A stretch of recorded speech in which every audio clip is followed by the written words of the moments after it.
everyone, it's Roger and James here from the DisKingdom podcast. In this episode, we're going to be talking about kind of like the future of Star Wars and like its merchandise and its tie-ins, because last week it was announced that a brand new Star Wars movie series is now going to be created by the team behind Game of Thrones.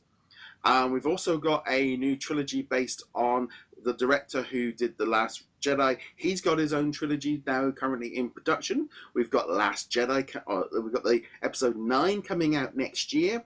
We've got Solo coming out in a couple of months. There's also all the rumours of the Kenobi movie. We've also, I think there's at least another, it's been the Boba Fett movie, like Star Wars story stuff floating around.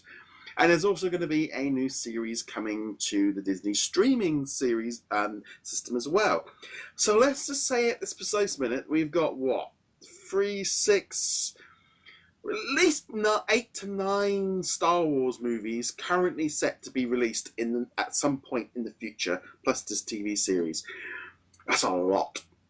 And that's not even counting games and books and comics and everything. So yeah, they're mapping out the future. But this is Disney, and they love their maps. I mean, the Marvel Universe has been mapped out since the beginning. Now, granted, they make changes to it all the time, but they at least have a roadmap, which is important. So, I am hoping that they restrict themselves to one a year max. I hope they do keep themselves. Please, yes. I don't, as much as I love the Marvel movies, I don't want 5, 6 movies a year. That's going to be killing it. I mean, even now, I think Solo is way too close to Last Jedi. I said to my wife and family, "Oh yeah, I want to go see the new Solo movie." Because, and they're like, "The new Star Wars movie." And they, yeah. Well, you just saw it. No, there's another one in like 2 months.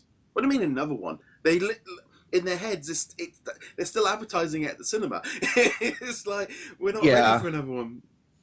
We've talked about this previously, and my thoughts on this are very well known. I get that the original was released in May, and that May has been the traditional release month. They really need to just go to December. The last 3 have been in December. People are used to being at a Christmas movie now. Keep it in December. Heck, and to touch back on a previous point there, Marvel is really pushing it already with 3 movies this year, and that's not even Spider-Man, X-Men, and then DC doing their own thing. The 3 Marvel movies is definitely pushing it. One Star Wars movie. You can do other stuff in television. And I'll be honest, I'm actually at the point after Last Jedi where I don't even necessarily view the movies as all that important, because more gets done in the books, in the comics, in Rebels, or whatever TV show is going to replace it than the movies do. You've only got 2 hours in a movie.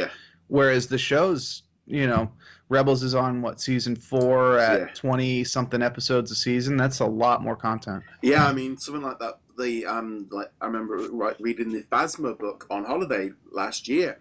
Now that did more about that character than any of the. Well, she only had 2 seconds on screen. Yeah. But, you read that book and you suddenly got a character. You watch the movies, she's a throwaway stormtrooper. It's a big difference. Yeah, no, this will be a little bit of a sidetrack here, but I'm kind of hoping that Phasma is just going to keep appearing in each of the mainline movies. Episode 7, she gets thrown into a trash compactor, presumed dead. Episode 8, she gets blasted in the face and falls to her death through a fiery pit. Episode 9, she's in the heart of a sun. I don't know, but I just want her to keep coming back with no explanation in the movies whatsoever, just increasingly absurd deaths that she comes back from. And Finn, by the end of episode 12, is just like, just die already or whatever. So, and then they do a Phasma movie, and then the Phasma movie will just be showing how she got out of these increasing how tough she is. But anyway, sidebar. It is that kind of thing.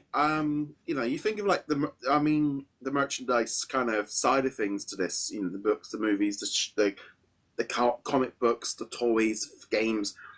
If they've got this roadmap set up, and they're moving away from the Star Wars, from the Skywalker.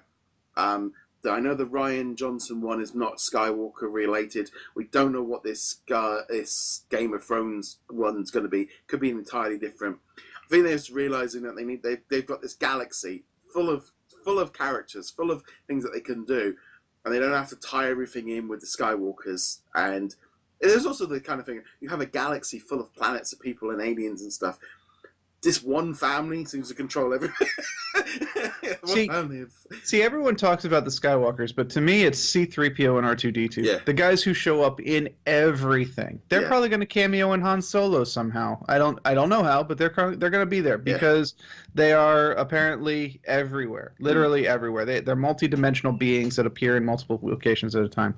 But I really do want them to explore this idea of it being a living, breathing galaxy. Disney has actually been moving, in my opinion, in the wrong direction with this, with some of the more recent books, like the From a Certain Point of View, the anthology book that came out late last year.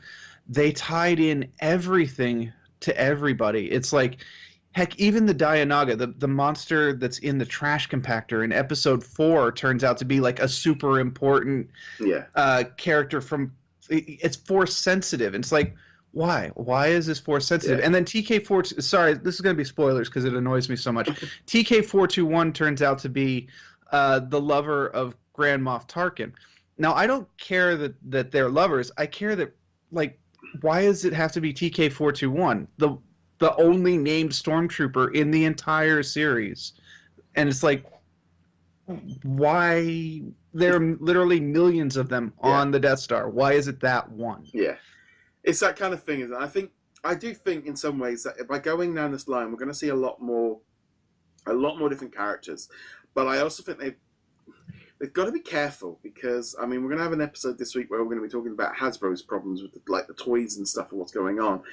But they have to create characters which are relatable, which people connect to. But they also have to be a little bit careful they don't go too cookie cutter, because something that seems to be cropping up more and more with like Rey and stuff of just like there is an underbelly kind of talk all the time about of how generic she is and how like Rose is, and even Finn, and Poe, they're all so one-dimensional. And then you kind of think, well, this is maybe that's because adults are expecting a lot more from this when it's supposed to be just a kids movie. And Obi-Wan Kenobi and Qui-Gon Jinn, they were all very, very basic one-dimensional characters that worked. It's not even necessarily that they're one-dimensional characters. It's that they don't have the dimensions in the movies. No. Once you add in the books, it's fine. Yeah. Phasma, like you were talking about earlier, she is literally a one-dimensional character. She just gets thrown into trash compactors and tossed into pits. But then she's got a book and a comic series that really flesh out the character. And Disney needs to find a better balance between, you want to know more about character XYZ? Go read blankety blank book, because no, that information really does need to be in the movies. Not every tiny little detail, but just enough to round that character out a little bit, make them a little more interesting to the audience, and not just she's really cool because she's got the reflective armor, which apparently can deflect blaster bolts. Cool, that's awesome. I want to know more about her. No, she falls into pits. Well, I think the trouble is as well in some ways. So much had to be cut out of The Last Jedi because they didn't have time, because they're trying to push that whole that whole subplot wasn't necessary, but they had to fit it in to give the characters something to do. It's like they didn't do a send-off to Han Solo, or they did this, and why was this character? And then literally the director turning around, we didn't have enough room in the hours that we had to do all this, and that's why Phasma was just thrown under the bus, because they didn't really have time for this epic battle between Finn and her, and it didn't. Well, they didn't have time to do it, and they didn't set it up. Yeah, I'm gonna have to be like arrogant film critic in this place. If you didn't have time, that's because you used your time poorly. Yeah. Sorry, that's not how writing works. No. But there again, it's again, they're trying to fit too many characters into it. I mean, and I think that is the biggest issue. But I do think that these movies going forward, they are going to allow a little bit more explanation. In some ways, it's like this new series coming in. It would have been nice. I mean, now, in hindsight, it would have been nice to have some setup for the First Order away from, and it just be setting them up as the bad guys, without the maybe. And I think this is where the movies and the TV series, they're allowed to kind of expand a little bit and less about hero needs to save something and stop something and blow something up to stop them. We've got to move. So when that does happen, it means more. It's that thing of, and I don't know. It depends where these stories go, but where they can move, position it, and what characters they're going to go with. Because I don't want just to keep prequeling. I want them. I would love to see the First Order move on a bit of becoming. Because at the minute, we got left with them being a bit of a klutz. But yeah, just a little. They've got all this power, but there was never. I think that's the trouble. Of they lost that mystique. And if they're going to go longer than episode 9, maybe now they can go. We don't need to wrap it all up at episode 9. We can keep this First Order and maybe make them stronger. So by the time we get to episode 12, when they take them out, it might mean a bit more. They don't need to do a crushing defeat of the First Order the way they had the Empire destroyed at the end of the Return of the Jedi.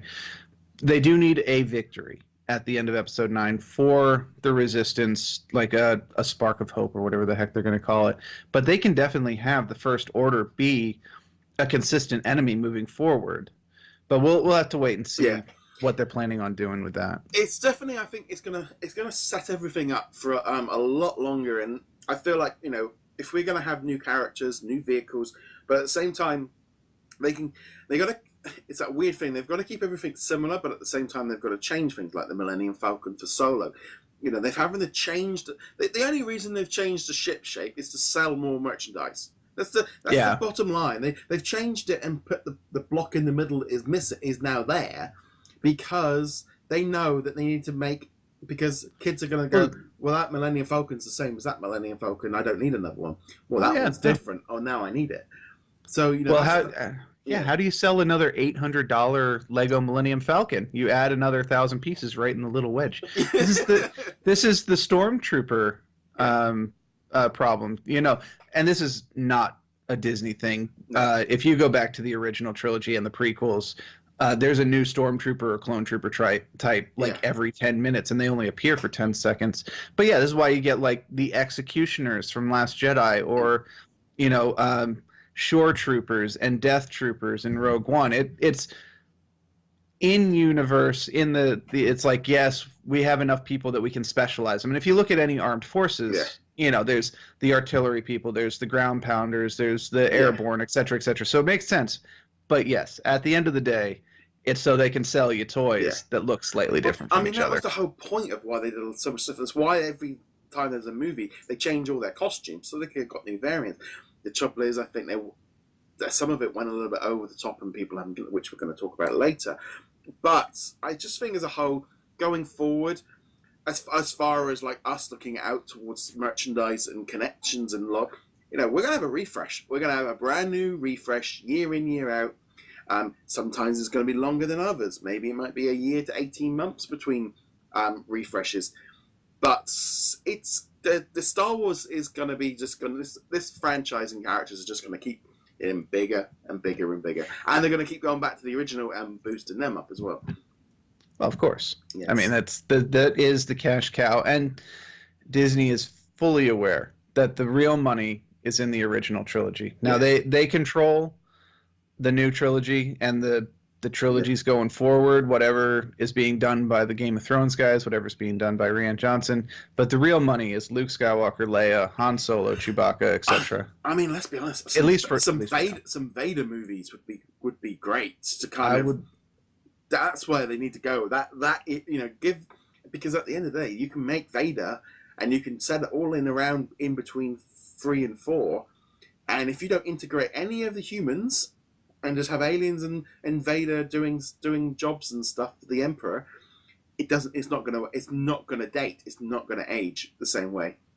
Yeah, and here's the thing: if they do Vader properly, like they did in Rogue One, then it'll be fantastic.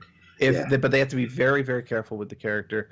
Now, granted, we've had 2 comic series in the Marvel continuity, one completed, one still in progress, and they're both excellent. And there is so much room for them to explore Darth Vader, especially those early years, after Rise of the Sith, where they could be like, he's Darth Vader, and he is still the meanest person in the galaxy, and you do not want to see him, but he still hasn't kind of come into his powers yet, so you can do him as a slightly vulnerable Vader, which I think would be very interesting. But at the same time, I kind of like this, I think with Solo coming up, it's like, it would be nice for you to keep going forward, or even go backwards. Go. Well, I'm fed up of prequels. Just keep going. And at least with the thing is as well, with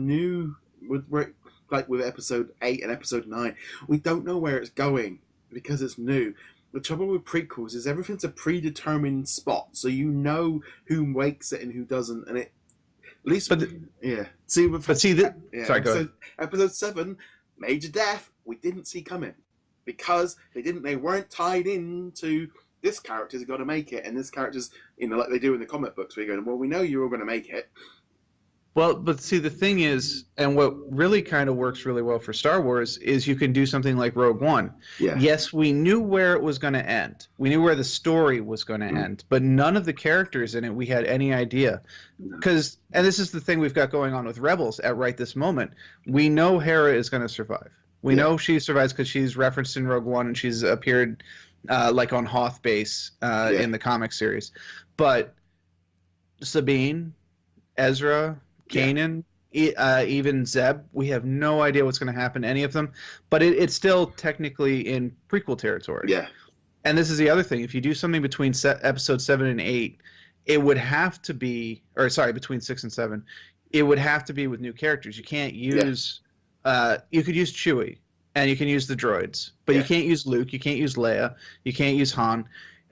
Even if you could get the actors back, they're not the right ages for it anymore. So you can do a prequel, and yes, we know that at some point the First Order is going to pop along, whatever. It's going to, and they can't win. They can't have a full victory over the First Order because the First Order has to destroy the Resistance. But that leaves so much room for stories. I mean, you could just do a story about Canto Bight. Has nothing to do with the greater universe. Just there's that new novel. There was that new novel, wasn't it? That's why I was thinking about it. Yeah, because that's on my list to read while on the plane on the next one. But we'd love to know what you guys think of all of what's going on with the Star Wars universe, or what's coming up in the future. All of that. Love to know your thoughts in the comments below. As per usual, you can check us out over at DisKingdom.com. You can like, subscribe, follow on whichever platform you're watching or listening this on. Find us on the social medias. And James, where can they find you? I mean, heroiclegacy.com. On that note, guys, thank you very much for joining us. See you guys soon. Laters. May the Force be with you. Always.